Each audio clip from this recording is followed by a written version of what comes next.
Well, folks, welcome back to another episode of Rethink Real Estate. Today, I have the absolute pleasure of interviewing two of my dear friends and also business colleagues. We've got Scott Palermo and James Sanak. They run a business called Harcourts Desert Homes in Palm Springs in California. They're opening up a new office in Palm Desert, just down the Coachella Valley, closer towards some of these luxury estates and clubs that we're going to talk about today. In today's episode, we go into some serious case studies of how they've taken their business from selling $500,000-$600,000 properties from an average perspective all the way up to $10, $12, $15 million properties in some of the most exclusive country clubs in all of North America. This is a great story of how leveraging the auction process into getting into the luxury marketplace is something that you can do regardless of your previous experience in real estate as well. They come from a long career, then opening up their own office, then embracing something new like auction to break into a luxury market. We only give a couple of examples today, but they are taking the luxury marketplace by storm in the Coachella Valley and certainly progressing forward. It's a great story as well. Towards the end of the episode, we talk about their journey and the trials and tribulations that they went through to get to where they are. I hope you enjoy it. They're two great characters, and I really enjoyed this episode. Thanks so much. Welcome to Rethink Real Estate. My name is Ben Brady, and this is a real estate podcast aimed to deliver sales strategies, marketing tips, and business insights from industry experts and myself to build a listing-focused business for the future. Let's get into it. Well, ladies and gentlemen, I'm joined by two of my dearest friends through our real estate journey in North America, and it's a pleasure to have James and Scott on the podcast with us. Welcome to the both of you. Thank you.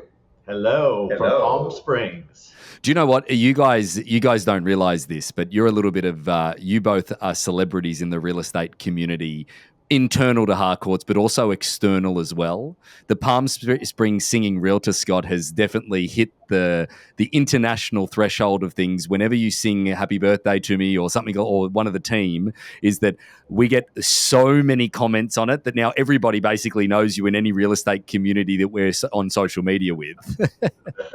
I didn't know that. I guess I need to start doing more, not less. Well, again, I think that it's brand recognition in every way, shape, and form. But I guess that, you know, the thing that we really want to dive in today and we want to talk about, having already given the people that are listening today a bit of background on you in the introduction, we want to talk a little bit about today because I think your guys' story, not only from Harcourts Desert Homes and where it is today and some of the exciting things we have into the future, and we'll talk a little bit about that towards the end of the podcast, but one of the really major leverage points that I've seen the both of you guys do is use our non-distressed auction process to get into some of, I would say, the most exclusive, tightly held real estate communities in quite possibly North America. I might even go the world.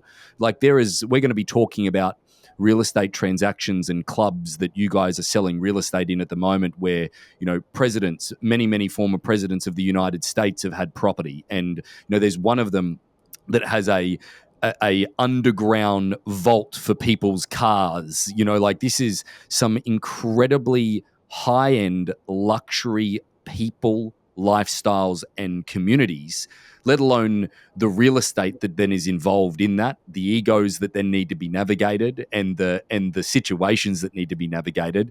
I'm really excited to talk about your journey through to getting into the luxury price point, but then some specific case studies of the auctions that you've done. But first of all, I want to just sort of kick it off by giving you guys the floor and talking about how you felt that auction has impacted your business into the luxury marketplace.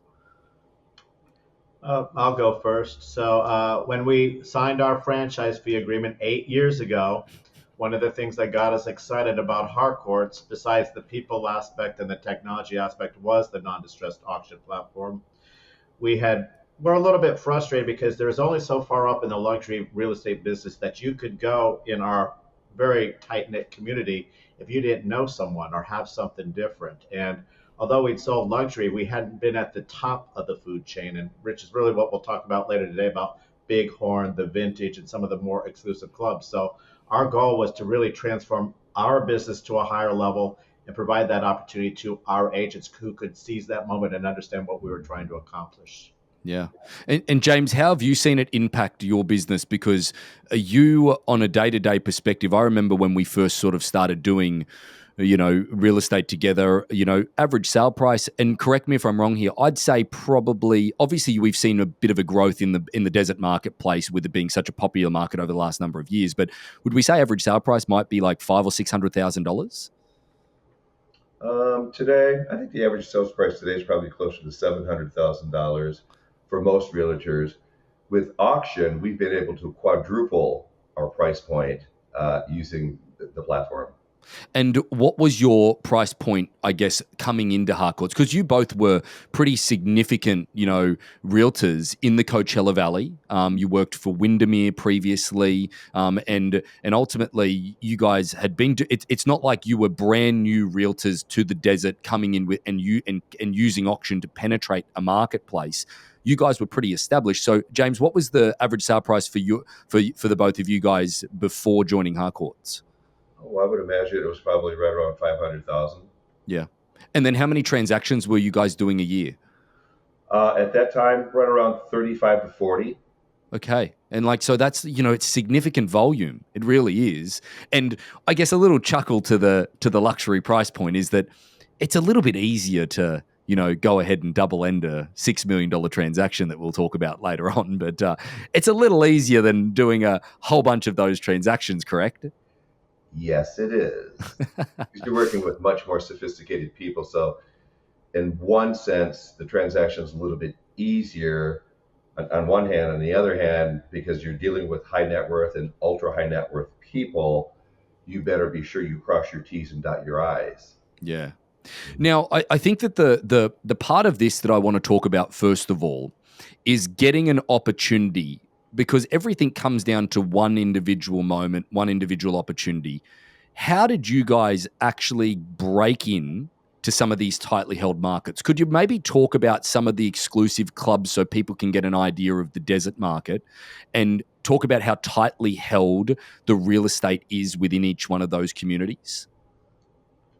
So I'll go on that first. So the top three clubs here in the Coachella Valley, we have more than 100 country clubs. Our Bighorn Golf Club ranked number 18 in the United States last year for being in the top best of the best clubs in the United States. Then the Vintage Club, which was ranked in the top 5 by Forbes magazine. I believe it was number 3 last year. So we're in 2 of the top 3 clubs. The other club is the Madison Club, and we've not really focused on that club at this time because our success really has been building our business and our brand at Bighorn Golf Club first, and really at the Vintage Club second. And truthfully, the 2 most prestigious, well-established clubs here in the Coachella Valley and in the United States. Now, give me an idea, Scott, of what it is to what do people have to do to join these clubs, and actually, get into the club? Because I'm assuming that there's members of those clubs that don't own real estate within the walls. Like when we say clubs, it's not something where it's just a clubhouse surrounded by an estate. It has walls around it, people. Like it is like there's one of them that has a full-time, I think it's a full-time police force or something like that. Mm-hmm. They all do. Oh. They all have private security details. Right. They have technology, like in some of these clubs, they'll have laser beams on top of the perimeter walls to ensure no one scales the walls.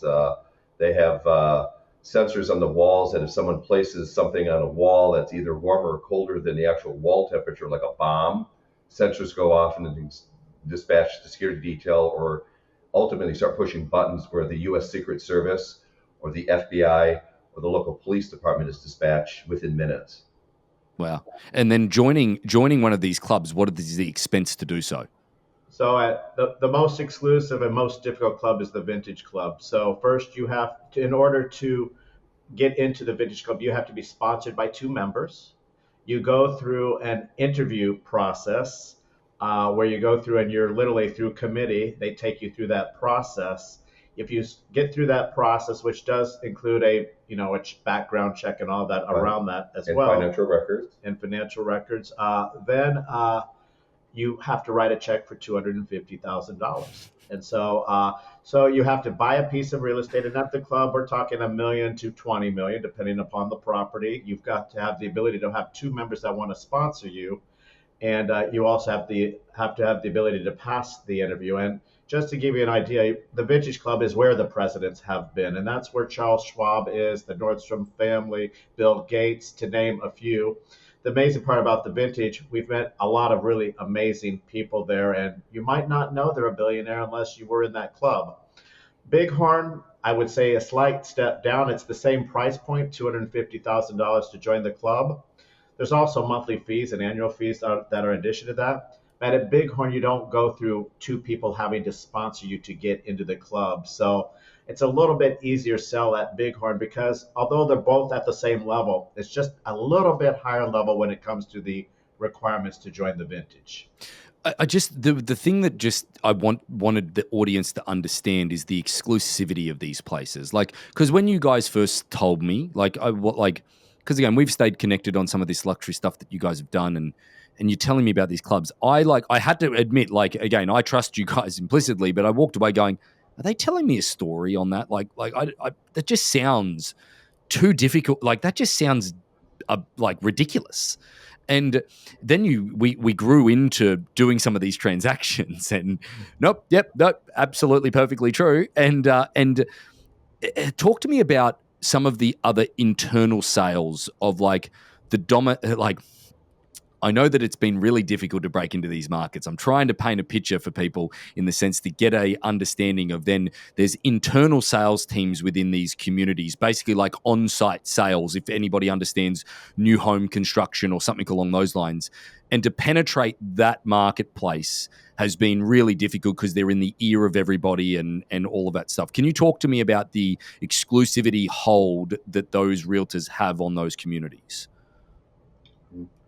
So yes, to the on-site sales offices. So most of the luxury clubs do have on-site sales offices, and because they coordinate, they have parties. There's all kinds of things that focus on the on-site sales office, and there's also pressure that the on-site sales offices may put down on their club members, basically expressing to their club members, we might not show other out-of-area agents listings if they're not our own listings. So they put a lot of pressure on club members to really keep realtors like us out of the club when it comes to the listing side of the business. They don't mind on the buy side. They like that, but they're very, for lack of a better word, territorial on that. They also have part of their sales proceeds go into the support of clubs. So sometimes club members feel compelled to do that. Yeah.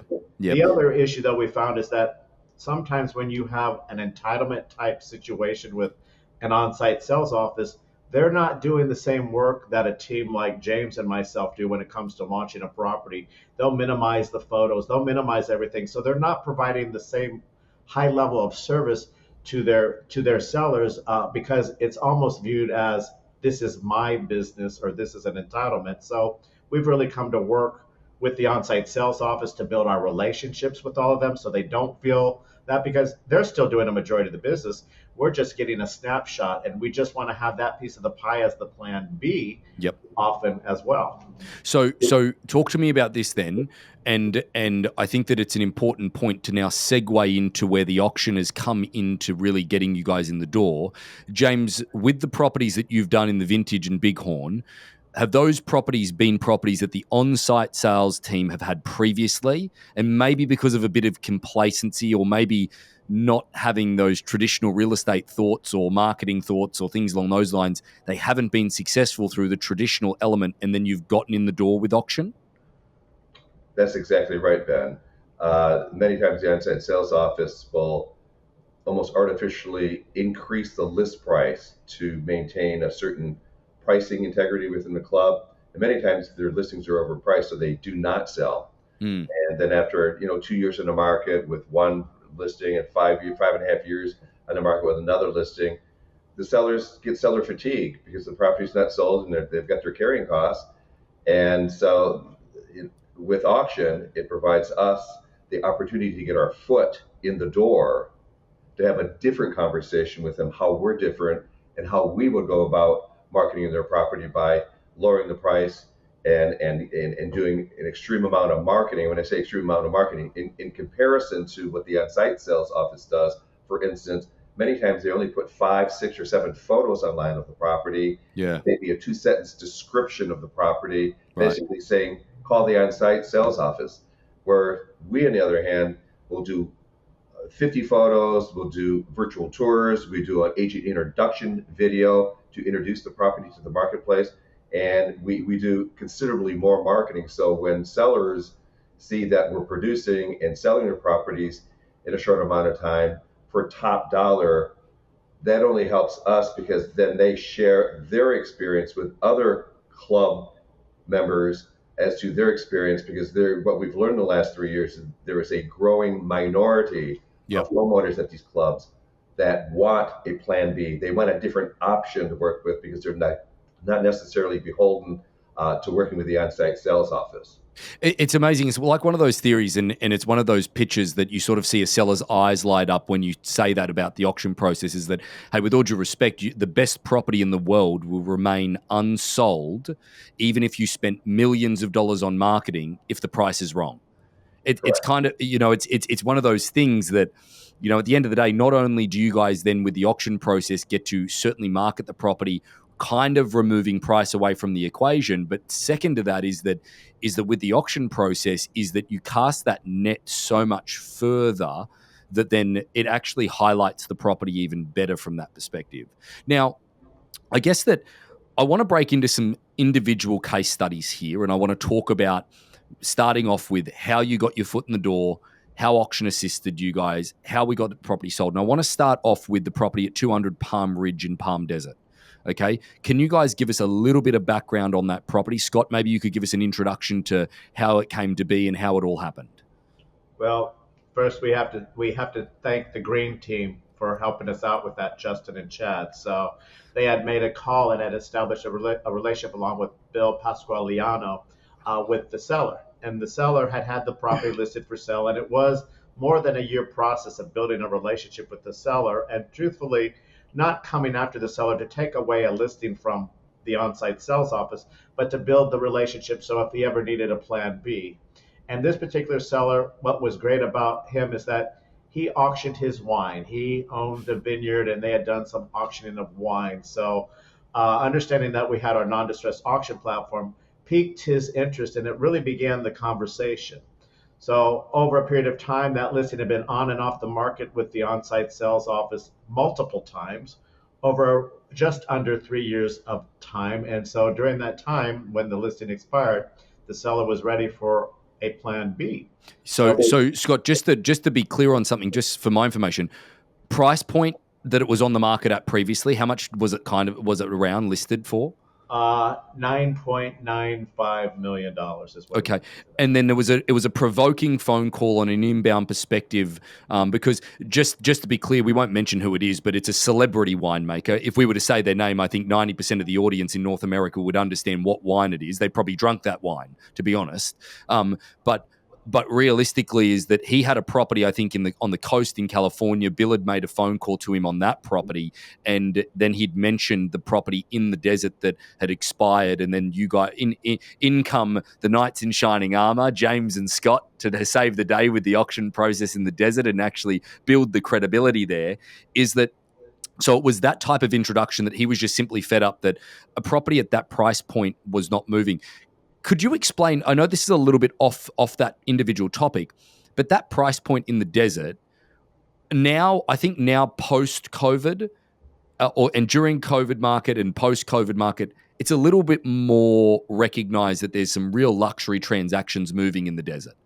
But post that, pre-pandemic, I would go as far as say, and I'm going to shoot from the hip there, these could be just stupid statistics, is that I would say that there's probably only 30, 40 transactions that happen over $10 million in the Coachella Valley a year. That would be a pretty good estimate, yes. Yeah, so just to give people an understanding of the marketplace of that, that's a pretty significant high end of the marketplace. Now I think that it's probably doubled the volume of transactions now over that price point just based on the sheer inflation of prices in the desert. But realistically, I guess that coming into that situation, what was the immediate headwind when you went into that presentation with the sellers, or was there any? When you say headwind, objection? Yeah, objection. What was there pushback to the auction process? What was it like to get that property listed? Well, No, it was more about building the relationship first and having him understand what the auction platform was and what it was not and how we would implement that strategy. So that property had gone from 9.95 million down to several different price reductions down to just under 8 million.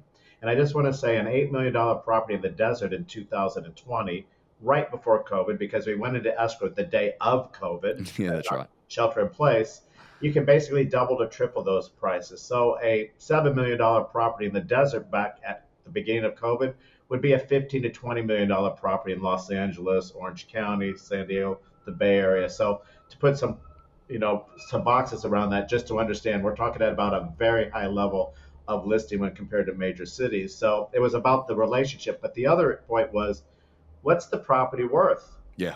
The seller thought it was worth 9.95 because that's what the professionals at the on-site sales office had advised him. And then they started tracking the market down. And this was a motivated seller who just gotten married, was ready to move on because this was his single bachelor pad, and it was time to move on, and was getting frustrated after more than 2 years on the market. Yeah, yeah. And then so I guess that from going, so you built the relationship over time. I knew it took a lot of time to bring it to market. And obviously those type of people want to cultivate that.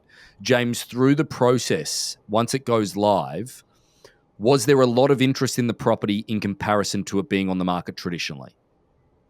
Mm, I think it piqued the interest of the club members because we held a very structured by invitation only open house for the club members, and we had a great turnout. And so, in that respect, it was something new for the club members to take a look at. So we had several private showings after the open house of these. So definitely the auction platform and the open house launched it because in these clubs they all know one another, they all socialize together, and they all talk. Yeah. And so that started the momentum of getting the property the visibility it deserved. So let's be selfish for a minute. Question to the both of you guys. Using this as an opportunity, because it being different, to provoke conversation, to provoke the club members, the residents of the community, to come in and talk to you guys about it. What would you say was the residual income, or what do you think that gave you guys, if you were going to quantify it into dollars? That you might not have exchanged any of these dollars at the moment, but the people that you met and the possible future business out of the people you met, would we be talking $100 million worth of real estate? I haven't thought about quantifying it at that particular level because since that transaction, there's been so many Yeah. at the high end. Because once you break into the fraternity and sorority, they start paying attention. So that open house gave us the ability for all the club members that might not know who we are, who would hear whatever they'd heard through the rumblings through within their own club community.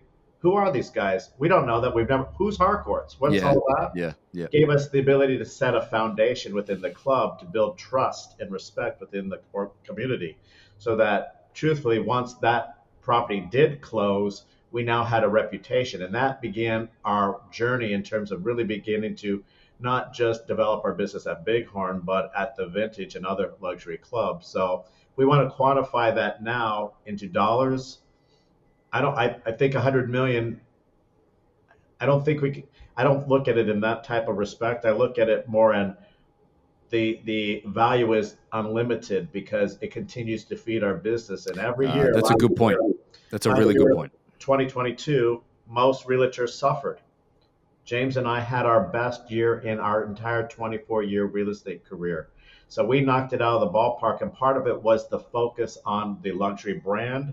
And we really have quadrupled our average sales price now since when we started with Harcourts as a result of the auction platform. Now, tell me, just finish this property out at 200 Palm Ridge. Finish this property out. Goes live. What's the story of getting it all the way through to closing? Went live. We the first event was a by invitation only for the open house club members. You are not able to hold a public open house in a private club at this level. It will not happen. We then had a by invitation only cocktail reception for the top 100 realtors within the Coachella Valley. That was all by private limousine, all catered and sponsored as well. We had about 65 to 70 come through at that event. So between the open house and then those happened 1 week within each other, we created a really a tsunami of marketing and advertising that went out. And then our phone began ringing. That was the end of January is when we had put that onto the market, going through the whole process. And it was March 17th. I know, or it may have been March 18th. I might be one day off. You just look up shelter in place California and we'll know what that date was. That is the date we went under contract and sold 30 days later, all cash on that property. Wow, that's amazing. I think that so through to the auction, that actually happened prior to auction, or was it post auction? That happened prior to auction. We never went to auction, which has been our gift here in the desert. We haven't been going to auction because we typically, through all of our efforts, we're able to secure an acceptable offer for our sellers, and we haven't had to go to auction that often. And I think that the important part of understanding the process that you guys understand better than most is using the anonymity of competition with the leverage of the auction date leading into it. That I understand that it provides you a leverage of a negotiation that you typically wouldn't have in a traditional sense, because at these luxury price points, they'd be looking at it going, it's been on the marketplace for 6 months. I know I'm not in competition. I'm the only person that you guys have. They will take a hard and nosed approach to the negotiation, being that buyer, versus the fact of hey guys, you can either stop the auction or you can be in competition on auction day. Which one would you want? And it provides that little bit more leverage in that negotiation that I know you guys have done a very, very good job of harnessing, certainly in these environments. Let's use another example. Let's talk about another example. We've got the property at 527 Mesquite Hills in Palm Desert as well. Was that one in, which club was that one in? That was a Bighorn Golf Club as well. Now, where did this listing come from? From our direct mail farming, based on our success at 200 Palm Ridge. Wow. And that seller had been paying attention and collecting and saving the direct mail pieces, the farm pieces. And he picked the phone one day and called Scott and had a conversation.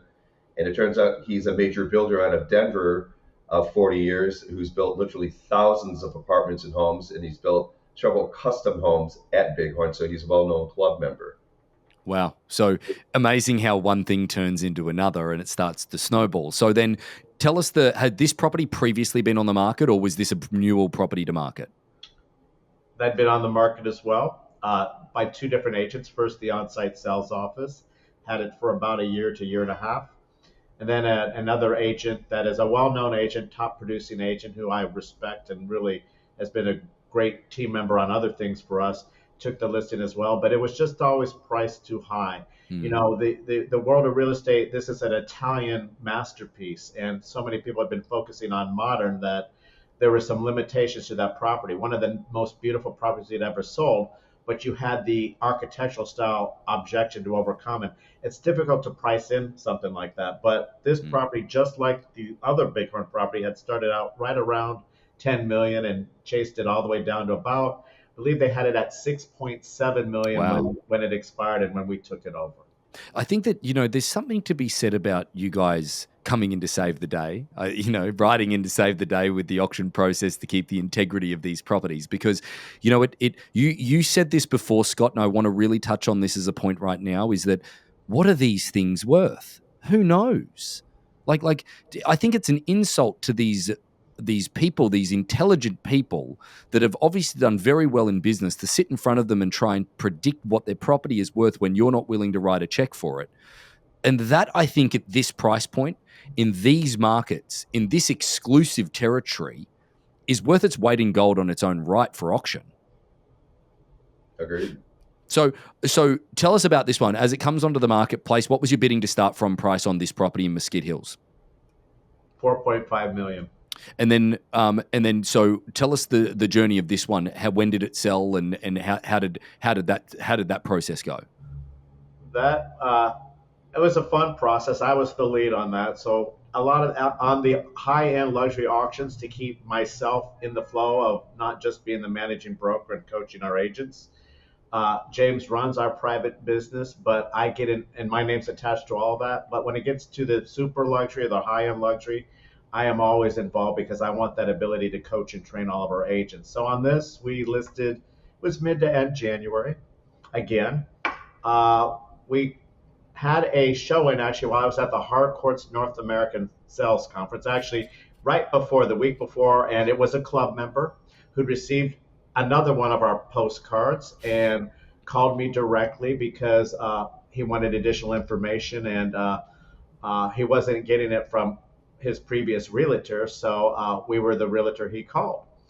And I took him on his first tour, and then a week later, he wanted to go back again. And one of our agents, and I got to do a shout out, Miss Cindy Beach, who's kicking it right now, went there, and she actually helped take him on the next tour and look at the furnishings and all that. So we were running numbers and market analysis because one of the things I like to share about the auction platform, we have the ability to double end more because a lot of realtors are lazy, not professional. They won't run the numbers or they just won't call us to get that. So we look at the valuation of a property about 7 different ways. And one of my areas of expertise is numbers. And so the same analysis I shared with the seller, since we were going to be double lending this property, the buyer decided that James and I were the experts and he didn't want to work with his previous realtor. He wanted to maintain the relationship we had with him. So I provided him the scenarios, and I did not say to him, you need to pick X, Y, or Z. I said, here's the data, here's the information, and I recommend you put your best pen to paper so that you can take this property and not be into a competition, because we had received other offers, but not auction stopping numbers at that time. And those other offers had obviously helped educate the client on the marketplace a little bit, because my understanding was, Scott, they'd never even seen an offer. They had not seen an offer, and they'd seen very few showings as well because the architecture wasn't in the modern mold. This was a $7 million home that they built 10 plus years ago with pieces from around the world. So this was such a unique property, but you don't always get back what you put into the property, and they had the use of it for 10 years. And you can't change Italian masterpiece to modern architecture. It's just not in the realm of possibility. No, it's not. No, it's not at all. But then tell me about the third case study that I wanted to run through. James, were you the lead on Quail Lakes? No, Scott was on that one as well. So tell us about the situation of where 74300 Quail Lakes Drive in Indian Wells came from. This is a different community to Bighorn, isn't it? Yeah, this is the Vintage Club. So this is the most exclusive club in the desert. Yes. Yeah, and also in the top 5 country clubs in the entire United States. So tell us how this one came about.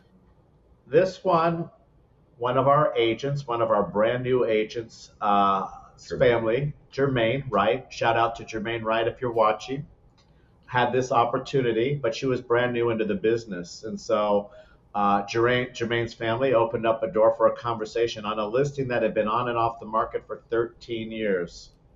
So all the way back to 2008 when the real estate market had crashed the last time. And they actually had an offer at that time in excess of $13 million for this property. Jesus.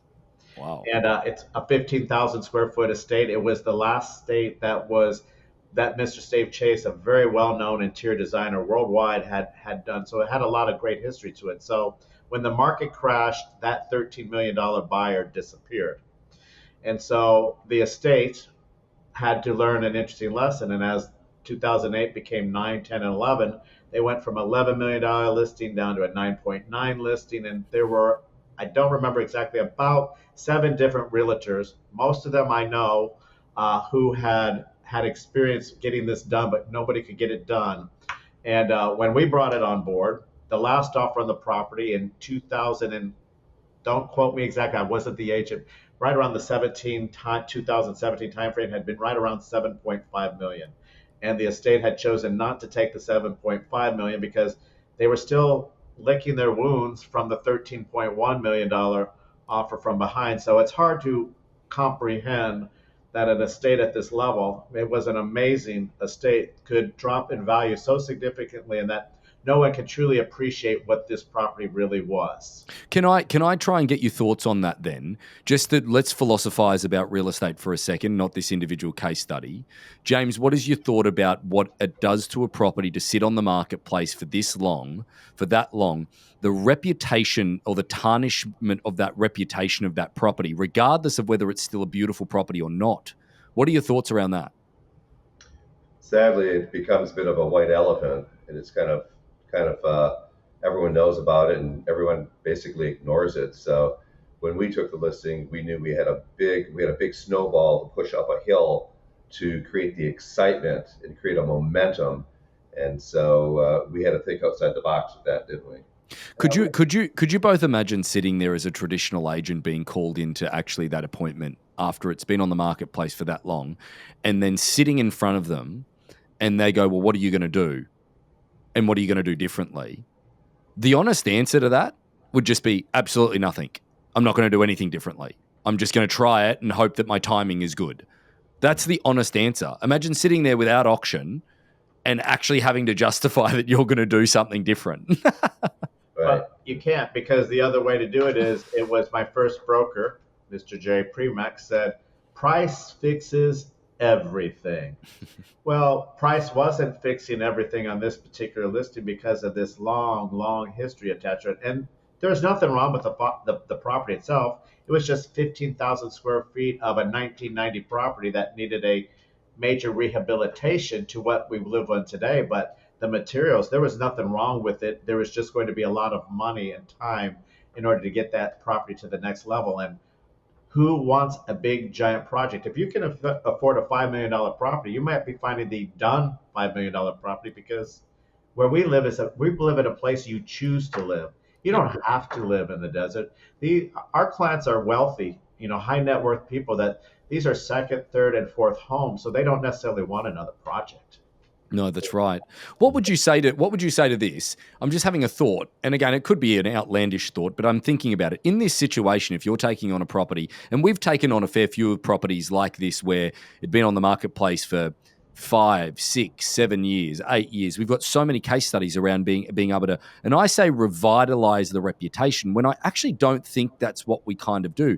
I think we actually have to think about it differently. The word auction actually accelerates the perception of, well, what's wrong with that property, to a point that it then becomes an opportunity, right? That people think, oh my God, this could actually be a really good opportunity, because now there's not a significant price attached to that property. It's auctioned with a low bidding to start from. It kind of fuels the greed, or feeds the greed to the extent that they get there. Do you think that that's what happened? What were the buyers like that you met after the property being on for this long, you guys showing the property? What were the people like that you met? Were they coming into that thinking, like salivating at this could be a ridiculously good deal? Were they people that had previously seen it? What were the clientele that were coming to see this property? I did most of the showings on that, so I would say, so first of all, what's wrong with the property? It's been on and off the market for so long, and we were in auction bidding to start from at $5 million. Yep. All right, so the first was everybody looking to see what was wrong with the property. There was never anything wrong with the property. The auction platform brought some looky-loos, which we did not let through phone calls and inquiries on that we do an extensive research and behind the scenes to know who it is that's calling, if they're not attached to a luxury realtor that we have a personal relationship with. Because when you're at this level, you get a lot of interesting phone calls from all of that. Yeah. Most of the feedback, as we took serious buyers through who were looking to make a serious investment at the vintage, most of them were people who had friends within the club, or they were club members that had been tracking this particular property and waiting for it to get to a right place. So as we went through the property with some of the various different people, it more came down to the feedback was we brought the attention back. We got more showings in the first 30 days than they'd had in the last 3 to 4 years with the previous 2 agents, as a result of just the platform and the price. And it had also taken a rest. It had been on rest for about 2 years. So, Got it. we were introducing it as a brand new listing that way. Yep. The biggest objection overall was too much work, too much money, still and the size, because we're talking 15,000 square feet. This was literally, for those people who are from the 80s and they remember Dynasty or Dallas, or Lifestyles of the Rich and Famous with Robin Leach. This was the type of estate. This was a one-of-a-kind type estate that was very magical. Yeah. Just the scale of this home would be the scale of a hotel. Did you guys ever see the property that we took to auction in San Juan? Would look like Hogwarts on the side of the hill? No. It reminds me. I think that the sheer. I think it was 17,000 square feet, and it's on the side of the hill, and it's got these peaks. It literally looks like something out of Hogwarts, right? But just to see that scale of property, that if you're not used to seeing that size, it's intimidating for people to actually walk into. It is. And then let alone if it needs work like this one needed, it is an intimidating step, but you've got to get them there. Most people would honestly not even look at it if you didn't market it correctly. So all in all, what did it sell for? So we took it out of auction, just for full disclosure. Yeah. All the offers were coming in right around the $4 million type mark. And it was verbal. It wasn't even anybody putting pen to paper. And that was not even at our auction bidding to start from at $5 million. So that was soundly refused by the seller. But it gave us the ability to start having a conversation with our seller as to what we would do. And that really what we ended up doing is pulling it out of auction, putting it into a traditional platform priced just under $5 million to do the experiment. And the experiment is to see where we could get with that. And that worked for us to get that property sold, and we ended up selling that property. We double-ended it as well at 4.175 million, I believe, is what our final price was on that. So the tool that auction gave you in this situation was the education to the client for them to really see the marketplace with their own two eyes. Absolutely, and shout out to Jason Scott. We thought that property was worth $4 million. We wanted to actually relaunch into the auction platform under the 4 million number, but our seller was not interested in doing that. You have to remember, we're dealing with a $13.1 million offer, albeit more than 10 plus years before. But you go from 13 to under 4, and there's a lot to process in your mind. And they didn't need to sell. This was just about releasing an asset that had been attached to the family that was the family home for a long time. So there were a lot of other things attached to this property as well, a lot of emotions and feelings because it was a family home. Yeah. Well, guys, I think that, getting the perspective of getting into these transactions, how auction has been a tool for you guys to break into that marketplace has certainly been insight that I hope that people find incredibly valuable, because that's one of the things that I think that, the auction side of the business can do for anybody that's out there listening is actually get them into price points that you don't think that you can compete in. That's what a great deal of our agents that use auction have done, is build themselves into marketplaces that might not have been possible if you were just that traditional person. It comes down to the networking you do then, or whatever it is, and your sphere that gets you into those groups. But there's another piece of all of this that, outside of the auctions and your own personal business and what you guys have done from a legacy perspective in the Coachella Valley, is that there's very few people, as you guys and I discovered yesterday, that don't know who you are in the Coachella Valley from a real estate perspective. But there's a part of this journey that you guys decided at one point that you wanted to open up your own real estate office. And I want to talk about that a little bit, because to say that it was smooth sailing would be a lie. It was not smooth sailing with the opening of your own office. It was, it's one of those situations where partnerships don't exactly work out, and there had to be a very significant commitment made from the both of you to push forward with what you're doing.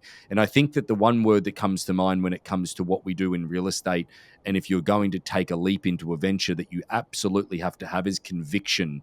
And conviction is what you both had in order to get you guys to now. You're opening up your second office in Palm Desert, right near Bighorn, by the way. And it's an incredible story for people to know. But there's a part of this all the way along that the level of conviction that you guys have had to build into the luxury market using auction and believe that auction is the way to do it. And then not to mention the belief in yourselves that you guys can run and operate a business. Where do you guys get the conviction from? And maybe a little bit of background on opening up the Harcourts Desert Home office. Loaded, big question, I know. Do you want to start, or do you want me to start? I'll let you start. So, first of all, conviction is a great word. We would like to say failure is not in our vocabulary. And it has been a little bit of a surprise. We took a year to make the decision that we were willing to move forward with signing a franchise to open up the Harcourts Desert Homes brand here. Most of our friends thought we were absolutely crazy. Why did we need to do that? We already had a successful business. They didn't understand our short-term and long-term goals. it's taken more time and energy and persistence than we ever imagined. And I liken it to the iceberg. And for anyone who's seen the iceberg, all we see is the tip of the iceberg, and The success. the bright shining star. And James and we're a power couple. We've been together for 34 years. We've been through peaks and valleys. We've been through real estate markets that have been great and not, and we've made a lot of decisions. But truthfully, this was the hardest decision we ever made. It's taken more of our time and energy and pure focus to always believe in ourselves. And we really believe in the power of our manifestation and our focus on all that. And each time through the dissolution of our business partnership 2 years in, when we realized that we were not in alignment with our vision for the company, and going through what that meant financially through attorneys and buyouts and all that type of stuff, to literally 2 years in starting all over again with our vision. And Ben, you know this, there were a lot of times where our cash flow, we were barely getting by to do what we needed to do, but we always focused on what the end game was. And that really, that conviction, that persistence for us is really began to come to fruition in 2019, the fourth quarter. I remember seeing finally we're actually making some money. There's actually profit attached to it all. And since then, COVID helped expedite a portion of that process. But truthfully, we have this saying, both of us, and that is success is earned, not given.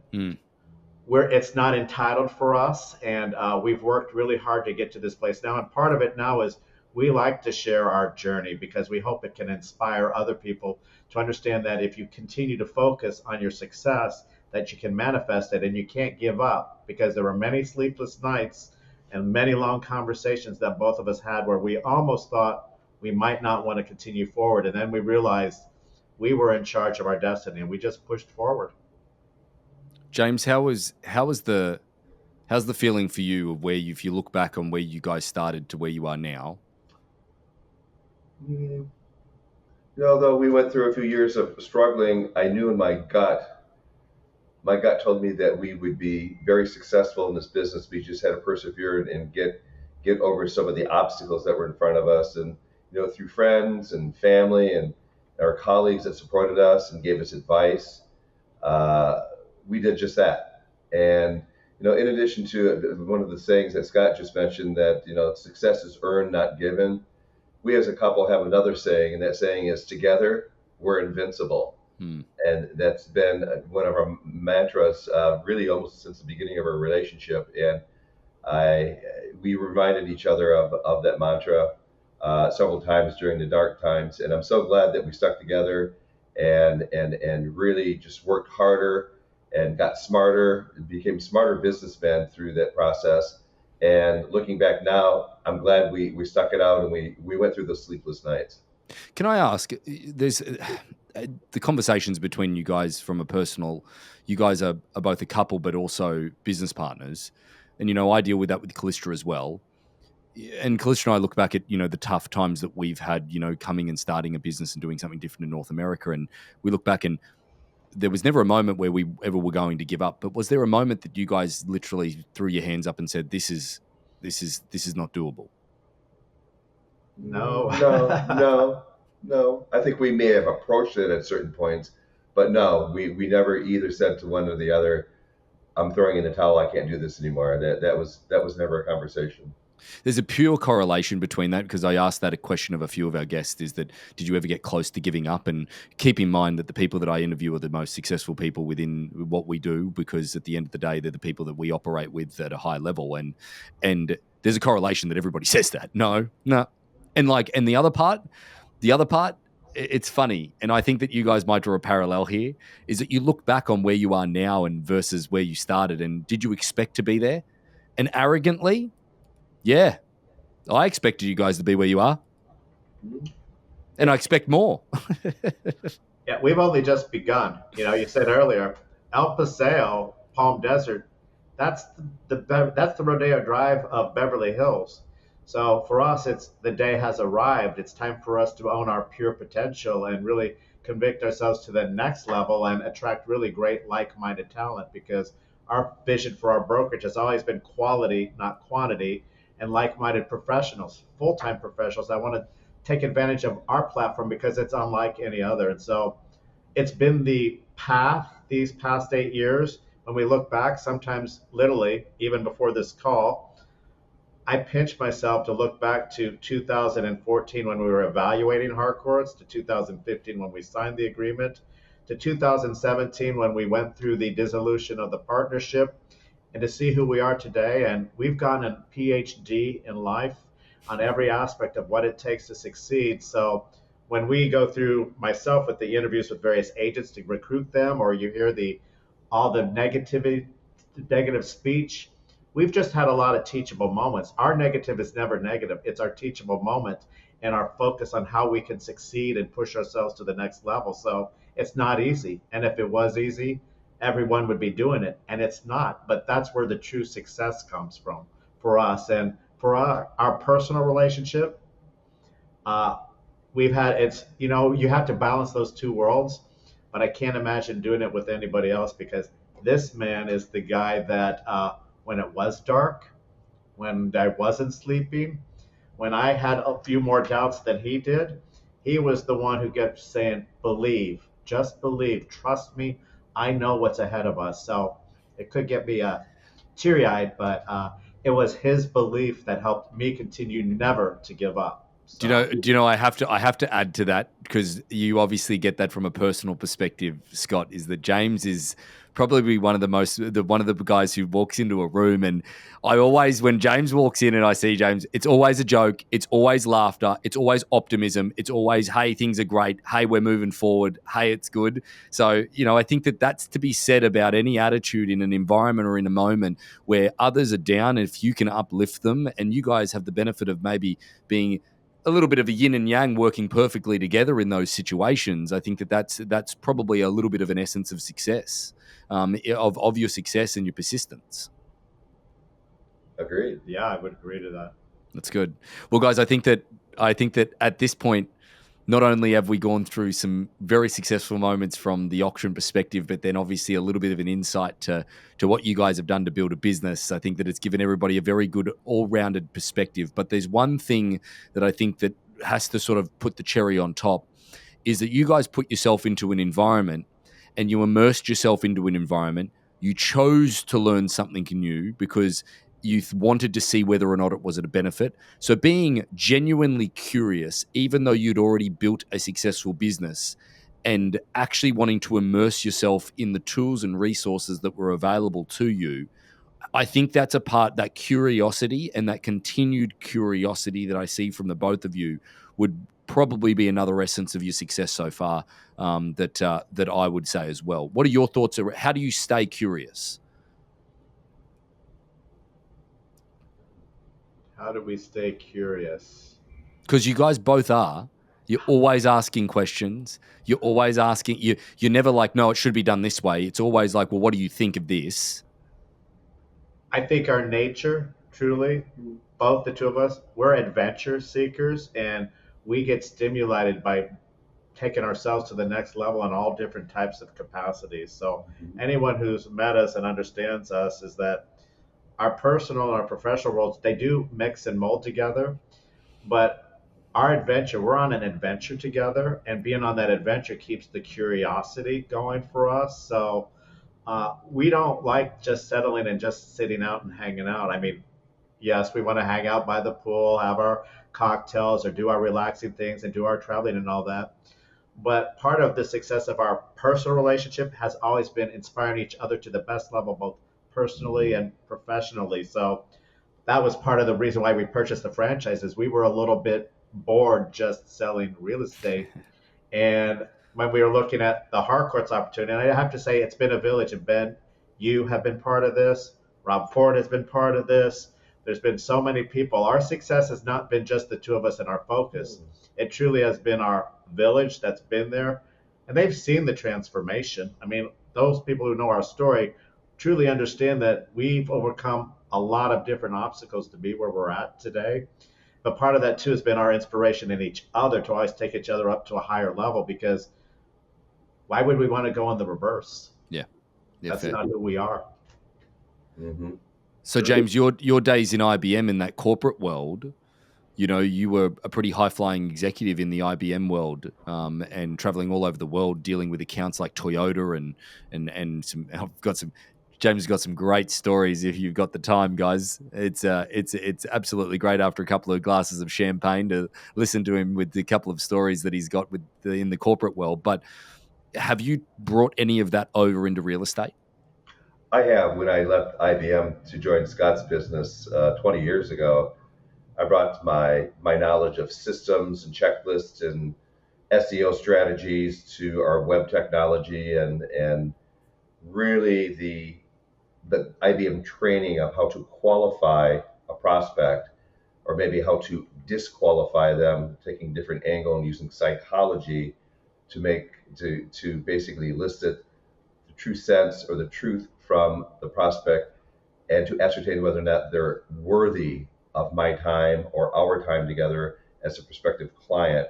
And when you do that, and it is more involved than what I'm explaining here, your client is more attracted to you. They'll listen to you. They'll take your advice right out of the gate. And when you qualify them a certain way, and so it's really that the corporate world really prepared me for this business is real estate, and in hindsight now as a broker owner.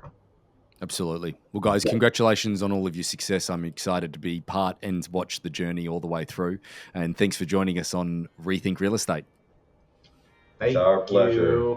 Thank you, Ben. So about 75% of our audience hasn't liked, followed, or subscribed to our podcast. It would mean the world to us, and it would help this podcast more than you know to expand our reach if you were to like, follow, or subscribe on any of the platforms that you're watching or listening on. Thanks again.